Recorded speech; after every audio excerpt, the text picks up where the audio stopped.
I decided to do my first real-world test drive of an RV so that my mother could visit her grandchildren in New England. Are you excited about the trip? Oh, yeah, very. I can't wait. Are you being sarcastic? No. I've never done it before. What are you looking forward to the most? Seeing your grandchildren? Yes, seeing my grandchildren and daughter and seeing the sights and having the experience of it. The reason for the road trip in the 2016 Winnebago Vista LX as opposed to flying is that her ears bother her when she flies and the train has too many steps. Plus, a regular car would have meant getting into and out of rest stops all the way up I-95. Oh, and did I mention that she wanted to bring along her helper dog, Sadie? So the kind folks at the Recreational Vehicle Industry Association lent us a new Winnebago Vista LX. I had not driven a motorhome in more than 20 years, and the last time was in a straight line for about half an hour. Let me just say, there is a learning curve. For example, just because you can pull it into your driveway doesn't mean you can back it out. As I attempted to reverse the bus-sized Winnebago out of my driveway, my older brother informed me that I was about to take a tree, a light pole, and various other objects with me, potentially plunging my seaside neighborhood into darkness. My brother had to guide me out of the driveway, which, who knew, curves slightly, but I got to meet every single neighbor who came outside to watch whether I was taking any of their property with me on my road trip.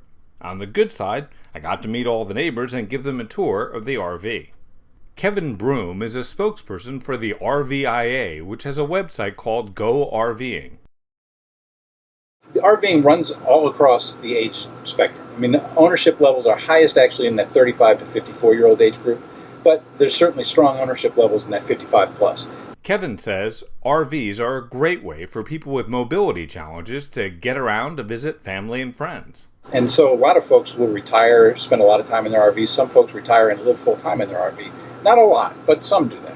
And then for those who have some sort of disability or something like that, there are RVs that are specifically equipped to help them, get around, to help them navigate the stairs, getting in and out, that kind of thing.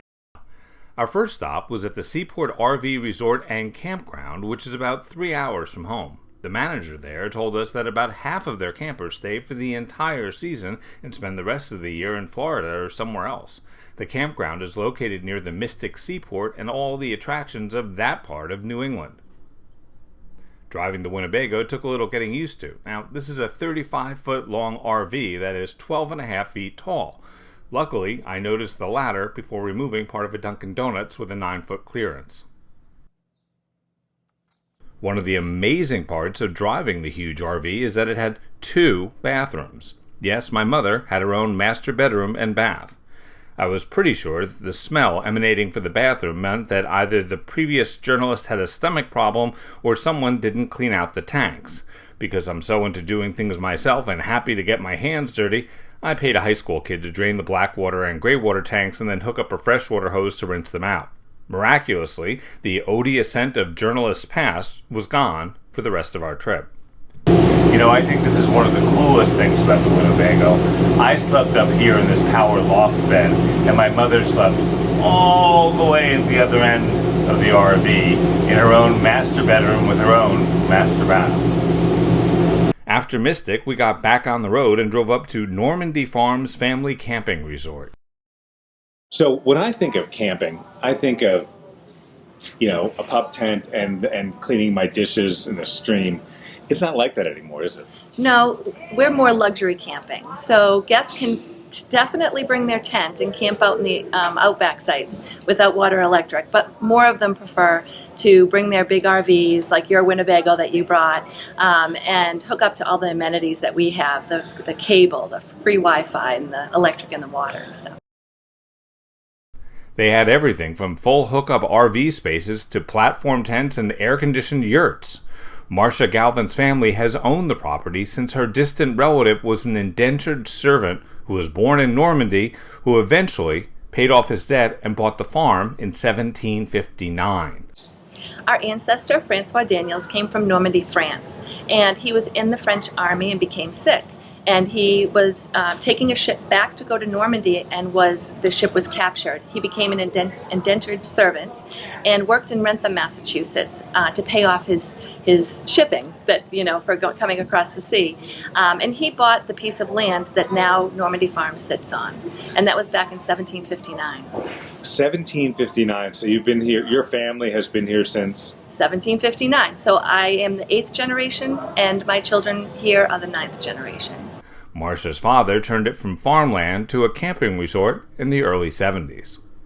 In addition to the camping, they also have multiple swimming pools, a spa, and a fully stocked lake to go fishing. Marcia says the proximity to the Patriot Stadium means that performers often stay at the campground, as does at least one Supreme Court justice.